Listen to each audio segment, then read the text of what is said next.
First story is titled, Am I the a-hole for refusing to raise my brother-in-law's kids? I, 28 female, have been married for 4 years.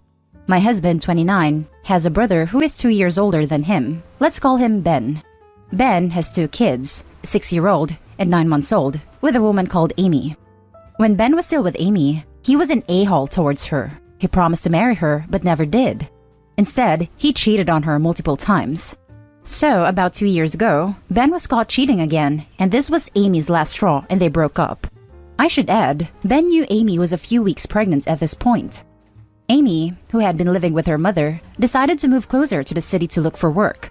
Soon enough, she found herself a boyfriend and moved in with him. This caused Ben to become enraged. He threw another online tantrum, saying he didn't want his kids being raised by a stranger, and even threatened to stop supporting the kids financially if they continue living with the boyfriend. Amy resorted to sending her kids back to live with her mother. Unfortunately, a few weeks ago, Amy's mom had a stroke and is now incapable of caring for herself, much less the kids. So now, I found out that Ben asked my husband if we can raise his 2 kids for him. He says he doesn't have time to do it because he has to work as a teacher and come home to mark schoolwork. He says since I work remotely, I'm the only one capable of taking care of the kids. I refused, and I'll give my reasons. 1. I already have 2 kids to take care of, who are under the age of 3. 2. I don't want to have to spend any more time with Ben than I already do. He's a misogynist, stupid brat. The fact that he thought it would be okay to speak to my husband only about us raising his kids proves my point. 3. We have very different life views and parenting strategies, and raising his kids would interfere with my autonomy in raising mine. For example, I bought my son a play stove, and Ben made a lot of unnecessary comments about the toy being for girls in front of my son. Thankfully, my husband told him to back off, but this is just one example of why I think he's a bad influence for a child. 4. I think this whole situation is because of Ben's incapability to grow up. I think he could care for the kids himself, but he wants to live the bachelor life and continue drinking with his friends instead of raising his own kids. This is why my husband disagrees. I told him I might have been willing to raise the kids if Ben and Amy were dead, or if they were incapable of caring for the kids because of something they can't control. But I'm not willing to raise them just so the parents can do other things. This made my husband say that I'm punishing the kids because of the parents' mistakes. He says he feels that both Ben and Amy are not good enough parents because Ben drinks too much, and Amy introduced the kids to a boyfriend she had only known for a short time. He says if you see kids suffering, you should be willing to step in. Even if the parents are at fault, the kids are innocent. Now for the top comments. Not the a-hole. I'm sorry, why can't their mother take them again? Because he threatened to stop financially supporting them? So, she sent them away. What? She'd rather live with her boyfriend than her kids? She can't find her job in her hometown, and she says she can't afford to rent on her own where she works. Not the a-hole. That's a huge life shift for your entire household, including your children. Amy should be looking into a legal custody arrangement so she can get child support and have her kids back. Both parents are the a-holes here and have chosen their preferred lifestyle over the living human beings they created. Not the a-hole. Tell your husband he's delusional if he thinks you will step into this fire pit of being a free nanny and babysitter for his brother. You'd have 4 children under the age of 6 under your 24/7 care, with their father's looming presence judging you from the background. The only way I think this would be in any way possible would be if Ben and Amy signed away their parental rights and you'd have no contact with them. Because otherwise, Ben would be lording over you about the kids nonstop. You know, like he'd be calling the shots while you do all the work. Now for the next story. Am I the a-hole for losing it when my husband called CPS on my sister? My female 33, sister, female 28, is a single mother with 2 kids aged 7 and 4. Ever since her ex left, I did everything I could to help out with the kids, like watching them a few times a week while she works, and coming over to her house to help her to get things done, like fixing stuff and cleaning. My husband voluntarily took part as well, and he'd go over to help with a few things. He said he wanted to and was happy to help. No one made him go or even ask him to do any of the things he did. Lately, he started complaining whenever my sister brings the kids so I could watch them for a few hours. He'd say that it started affecting our lives by not going out and meeting with family and friends and having to watch the kids instead. Thing is, He was free to go hang out with his friends. I was fine and willing to help with the kids since I work from home and seeing how hard she works. He brought it up again and said that my sister clearly can't handle being a single mother and needed to stop counting on us for help. I thought he was being mean by making those comments. I told him he doesn't have to help if he felt uncomfortable, and he stopped talking about it. Last week, he threw a fit when my sister brought the kids so I could watch them for a few hours, and he said that I was being a doormat for my sister and that we weren't obligated to do the hard work for raising her kids for her.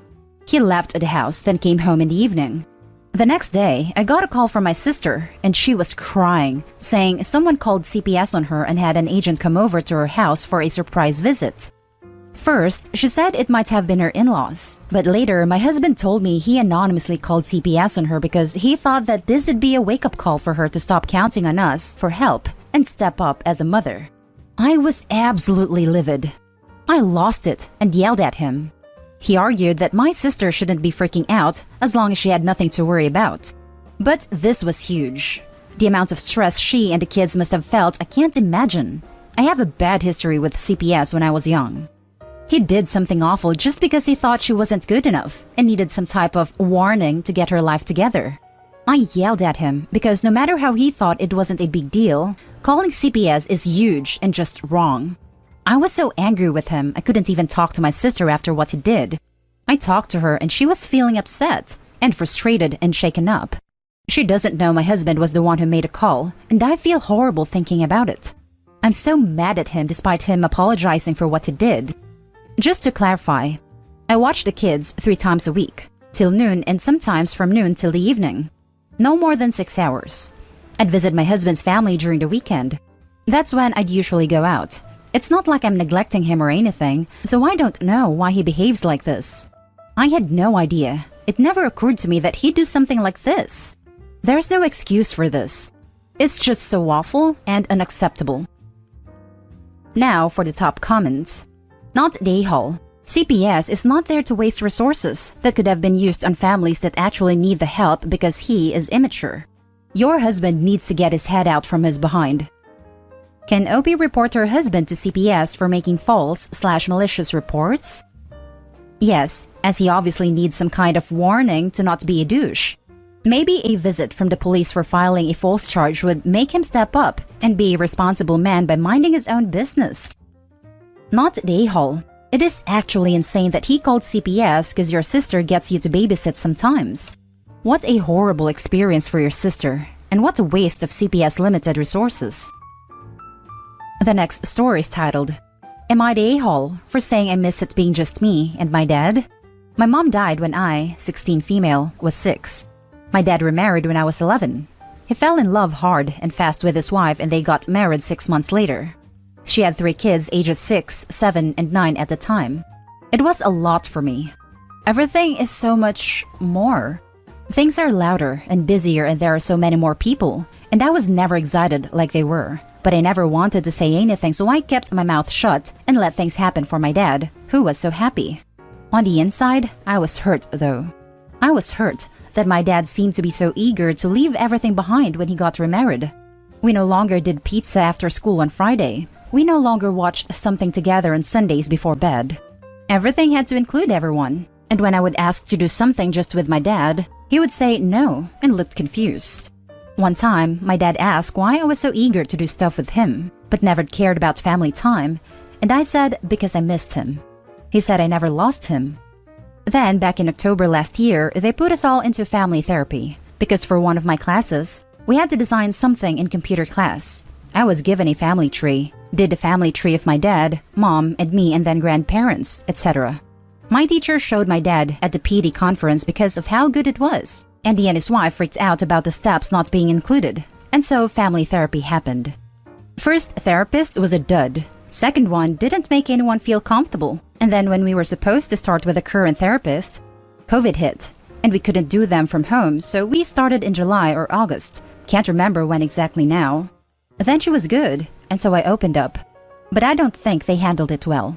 4 sessions in, I was asked why I was distant. I admitted I found it hard. I felt like everyone else was so happy, and I didn't want to rock the boat. But it was too much for me, and I missed when it was just me and my dad, because that's when it was most comfortable for me. She asked what I missed about it. I said it was the time I got with my dad, the fact it always felt like home, and it has felt less like home since more people joined the family, and I have felt bad about it. But it was a lot going from 3 to 2 for so many years, and then we went up to 6 overnight, and it was all so fast. They were so eager and started calling me their sister and daughter right away, but I didn't feel that way, and then my dad stopped doing our stuff together, and I felt like I lost him. My dad said he was hurt I wasn't happier for him, and that I didn't give it more of a chance before rejecting them. My stepmom was hurt that after 5 years I hadn't warmed up to her and her kids enough to feel like they were part of my home. The therapist said how I felt was valid, and asked why they felt like what I said was bad. And we have been going around in circles since. Am I the a-hole? I feel like I should have stayed quiet because now they're just mad at me. Now for the top comments. Oh honey, you know you are not the a-hole, but big hugs here. Exactly. I personally think it's really important that AITA is a safe space for children and young adults to come and ask things that might be obvious when you are older. It is very clear that there are a lot of minors here who don't have a very good home life, and if we can give them just a shred of validation, then that is good. I am very proud of Opie for being so good at voicing her feelings without projecting it all into dislike or hate towards her dad or steps. It is not okay for a father to disregard her child like this. Even if he is a good father to all his children, then he has to recognize that different children have different needs. Her step-siblings were already 3, so 4 doesn't seem so much different, but Opie never had siblings before. Siblings can be hard work, exactly because of this. It takes a whole bunch of compromise that you learn gradually. It isn't just something you transition effortlessly into. I just wanted to add that if your dad and stepmother are behaving differently towards you after your therapy sessions, this should be brought to the therapist's attention immediately. I'm a shrink. Fallout from joint sessions can and does happen. This seriously destroys safety and undermines the treatment. It's fine for them to be angry. It's not okay for them to act on it. Doing so is a form of punishment applied to suppress your healthy expressions of your feelings. And I know this sounds backwards and strange, but sometimes, and I say sometimes, parents who start crying in response to their kid being honest about their experiences also are acting on anger. And 10 times out of 10 kids stop talking. The tears are a way of shutting their kids up. I think it would be helpful if you also ask the family therapist about a referral for you to individual therapy. Might help to save your own space to get support. Not the a-hole. Now for the last story. Am I the a-hole for leaving the call when my brother announced that his girlfriend is pregnant? My brother and I do not get on. When we were younger, he'd go out of his way to make my life a living hell. To my parents' credit, they did tell him off for it when they caught him, but they both worked long hours and didn't have energy to deal with our arguments. This continued into adulthood. He was salty that he failed his college course the first time around. There was a bad argument in our family a while ago, and I kid you not, it all started because I refused to decorate my brother's living room. I won't go into too much detail, but he wanted a pretty hefty discount. I said no, and he threw a tantrum. You really need to meet my brother to understand just how bad he is. But hopefully this post will do it some justice. Instead of being a grown-up and talking to me, he decided to hook up with my toxic ex-girlfriend and the mother of my child. Due to the rules here, I can't go into a lot of detail about what she was like, but she was not a nice person. She never really bonded with our son when he was born, and I was left to do everything by myself. She eventually walked out on us and refused to have any contact with our son. She'll post on Facebook now and then about her beautiful baby boy to get sympathy votes, but that's about it. I have been a single dad for almost 3 years now, and I absolutely adore my son. But it hurts to think that one day he might question why his mom didn't want anything to do with him. How am I supposed to explain that to him? Anyway, it bothered me when my brother told me they'd hooked up together. It hurt even more when he started dating her. It had taken me so long to get over what she did to me and my child, and now my own brother was bringing her back into my life? Yesterday, we had a family video call. Parents are high risk, and we're not taking any chances. When my brother decided to announce that he and my ex were expecting, I just froze. I didn't know what to do or think. I could feel myself starting to cry a little bit, and it got a bit harder to breathe. Eventually, I decided to just congratulate them, and then made up some lie about needing to put my son down for a nap and left. I received a bunch of messages from my brother and his girlfriend telling me that I stole their thunder. After I left, my parents and some other family members started worrying if I was okay and not really focusing on their news. My uncle told me that I should have just been a man and stuck it out instead of making excuses to get out of it. After all, it was expected that our kids would be raised around each other. I feel like maybe I shouldn't have left the call, but at the same time, it would have been worse if I'd stayed and had a full-blown panic attack in front of everyone. Some of the family members are split and have argued that I won't be able to avoid my brother and his family forever, but others believe I was in the right to leave the situation. I don't know what to think. Now for the top comments. Not the a-hole. I think you handled the situation as well as you can. Also, really? Your ex is going to go and date your brother and have a child with him, yet not take responsibility for the child with you? That's really messed up. Thank you. And yes, she's not a very nice person. I honestly doubt she ever really thinks about our little boy. She's missing out though. He's an amazing boy. Not the a-hole. Your kid is going to grow up with half-siblings but think they're cousins. His aunt will actually be his mom who wants nothing to do with him. And they're trying to make you think you're the a-hole here? Nope. No way. No how. Nil. None. No. You are totally in the right here, and you need to protect your kid from that toxic mess of your family. Honestly, the way you worded it made me realize even more just how messed up the situation is. My son is going to think his mom is his aunt. This is a mess. Thank you though. I feel harsh saying it, but it might be healthier for your son to not have any contact with his egg donor, uncle, or half-sibling/cousin. Once he's old enough to understand how messed up the situation is, which will happen, he's going to have a lot of emotions about it. If he has an entire childhood of spending time with his cousin and aunt, only to learn that she was the mother who abandoned him, but she somehow loves her other child enough to be a mom to them, that's going to mess him up for years. It's going to hurt no matter what, but you have the chance to shield him from an entire childhood of very painful lies. You're definitely not the a-hole, and anyone who thinks you should be okay with this kind of betrayal against your son is a person you don't need to waste any consideration on. Also, reiterating what many have said before, your son is entitled to child support. It's your job to make sure he gets it. Edit. I just wanted to say thank you first of all for all the support. I fell asleep last night and woke up to so many kind and supportive comments. A lot of people have been asking how my parents feel about this. They aren't happy, but they don't have the energy to deal with all the hassle my brother would cause. They actually cut him off for a while when he started dating my ex, but he phoned them constantly and again can't go into much detail, but he said he'd do something not so good.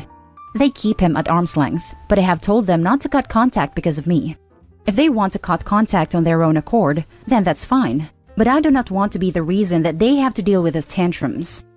The rest of the family, for the most part, weren't happy about it, but accepted it, or pretended to, when they started getting a bit more serious. My uncle, who told me to be a man, thought it was funny. That's just the kind of person he is. I think as hard as it might be, I am going to cut off contact with my brother and ex. As a lot of people pointed out, not for my sake, but for the sake of my son. I don't want to put him through all that. Sorry I can't reply to all your comments, but I've been trying to read them all. Thanks again, Reddit. And that's the end of this video, folks. As always, leave a comment and hit like and subscribe. And if you want more of this content, turn your notification on to get updated on the latest videos. And I'll catch you in the next one. Stay safe.